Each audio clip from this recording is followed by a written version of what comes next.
Thank you, Eric. And thank you, everyone. I'm going to be the last speaker. I always like speaking last because that way I don't overlap with anyone. But I just want to thank everyone for being part of this. And, it's so nice to hear from all different angles. And Rabbi Berger, it's always nice to see other people using that Haggadah also. I didn't know they made other Haggadahs until I got older because that's all we used. But for me, part of this exercise is thinking about tips to make our Seder more meaningful, and then some information or tips or skills around that. For me, one of the things I like to do every year for the Seder is sort of focus on a different part of the Seder and learn more about it. There's so much about the Seder, and we sort of know the breadth of the Seder, but sometimes when we delve in, and we sort of become experts in particular areas of the Seder, those become more meaningful, and we can build on that year to year. It's a multi-year process. The other part is, so much of the Seder that we do is so that children will ask, or so that we'll ask, but then they ask the questions because we do a good job, and then we have to know the answers to those questions because otherwise, what are they asking? And so I want to just focus on one particular part of the Seder this year, and that is the part of Karpas. Last year, or 2 years ago, I started at Yachatz, making my way through Karpas, right? So Karpas is this unique moment in the Seder.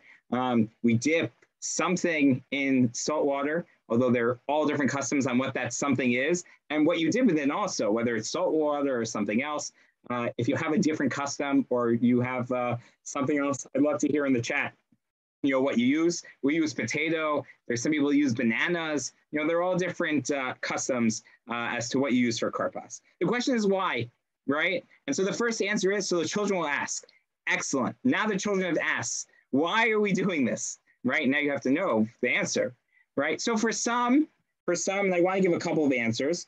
For some, the whole point is for the children to ask, and just to open the pathway of asking questions to answer the other questions that we're going to talk about, right? If you look at Maimonides' Haggadah, right, the 4 questions aren't asked by a child. You sort of begin the Seder opening the table for the children to ask whatever they want, and then you begin the Maggid process now that someone's mind is sort of open to hear those answers. It's an important psychological note that, sometimes we come and if we're not really asking questions, or even if we are we really positioning ourselves to listen, or are they statements that just happen to end with an question mark at the end of them?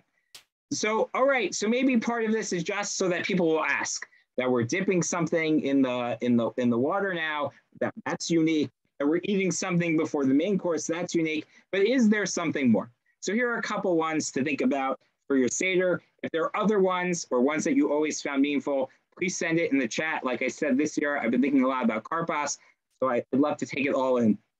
So the first, we'll visit the Ma'aril. The Ma'aril is Rav Yaakov Levi Molin, a 15th century German collector, really, of Ashkenazic or German minhagim. I'm always careful to talk about these people when we have experts in those fields on the call.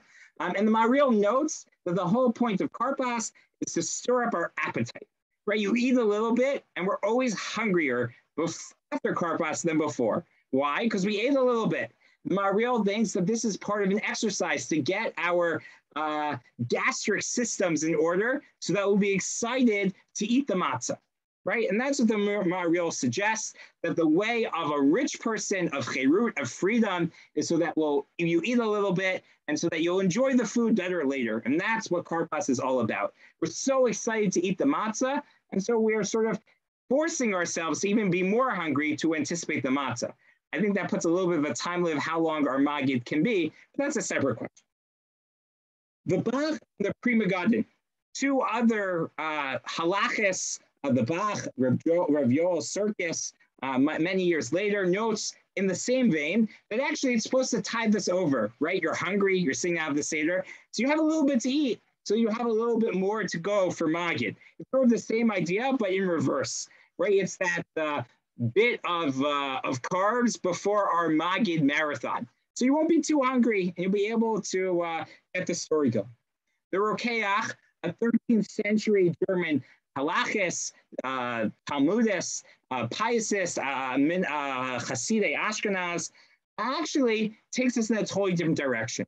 So that this is the beginning of Magid. We're beginning to tell the story, right? What's the whole point? We take a little bit of some sort of leaf or something that we dip in, that we're reminding ourselves of the beginning of the servitude, right? Just like the Jews had to go around and collect straw for the bricks, we're actually beginning to gather and we're ingesting the last moments of freedom as a way of sort of replaying that first act of slavery in the story of Shemot. Right, we're already beginning to tell the story. Why do we dip karpas? Because we are building the bricks.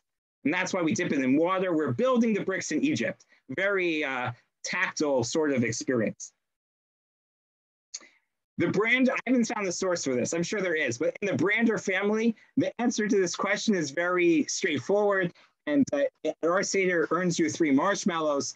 The karpas is actually one of the many hints in the Seder to Yosef. That part of the whole narrative of the Pesach Seder is a reminder of how we got here. That when a Jew sells another Jew into slavery, that is ultimately the downfall of the Jewish people. And so much of the Seder is reminding us of the Yosef story. How does karpas remind us of the Yosef story? Yosef has the coat of many colors, which actually in Chumash might not be in many colors, but the fine linen. So if you look at Rashi on that topic, he points us to another holiday, which we just talked about, Purim, and he cites the verse of karpas, of fine linens, one of the many garments that Mordechai leaves Achashverosh's palace wearing. That karpas doesn't mean a vegetable that we're going to dip in water, but we're actually reenacting the dipping of Joseph's coat in the blood, which led us to Egypt. Right? It's one of another starting point to the Seder. There's so many, not for now, but you could count at the Seder how many times we start the story, right? And so there's just so many. So this is one of the other ways that we're starting the story, reminding ourselves of Joseph. I just want to end with 2 more. Rabbi Menachem Kasher, a more contemporary writer who has almost an encyclopedic approach to everything, brings 2 very different approaches. One, he suggests that the karpas is to remind us of the old wreaths that we wear around our heads of military victories, right? You think it's almost like the Olympics, right? Those winners. That the whole idea is as we begin the story, spoiler alert, thank God we survive. We know where we're coming from. It symbolizes victory, that we beat Paro. There are even some stories now you can actually read that says if you know the ending of a story, it actually enhances your telling of the story. Try that, ruin a movie that everyone in your family wants to see for your family and see how angry they are after seeing it. Just kidding, don't try that. But really, it's about the relief that ultimately we note at the beginning of the Seder that evil is overpowered by God's mighty arm. And the last, and perhaps the most interesting, is that he says that the karpas is a medley of bandages that the Jews made for themselves because of in the hells of the slavery that they had all these bruises and cuts, and they needed to bring together bandages, and all they could is what was in the field. And so karpas reminds us of the bandages that the sore hands of the Jewish people had to wear during those very difficult times, and begins to sort of talk about the urgent relief that we need before we begin to read Magid. First, we need to sort of dress our wounds. We put ourselves in the role of the person that needs the salvation urgently in those moments. So whether they're crowns or compresses, beginning caloric snacks help us carry through, or ways that we'll get our hunger even more into drive. Here are a number of ways of thinking about karpas. If you have other ways, I'd love to hear. And I find that all of these sort of helps enhance our Seder to start thinking about different things and the depth of so much that we're doing at the Seder. So I want to thank you all for joining us tonight. I wish you all a Chag Kosher V'Sameach, a happy, healthy, and kosher Pesach. I invite you to join us there are still a number of programs happening before Pesach, including our Shabbat Hagadol Kiddush Luncheon, Cholent Cook-Off. So join us this Shabbat. Make sure you sell your chametz before Pesach. We're happy to take care of that for you. If you need to kosher something, we'll have a pot going Sunday for koshering. And of course, invite you to join us this Shabbat for the Shabbat Hagadol address, which we're excited to be back in person doing after 2 years. And look forward to learning some more with you in that setting over Shabbat. Have a wonderful night. Thank you again to all of our speakers, and thank you for joining us. Thank you.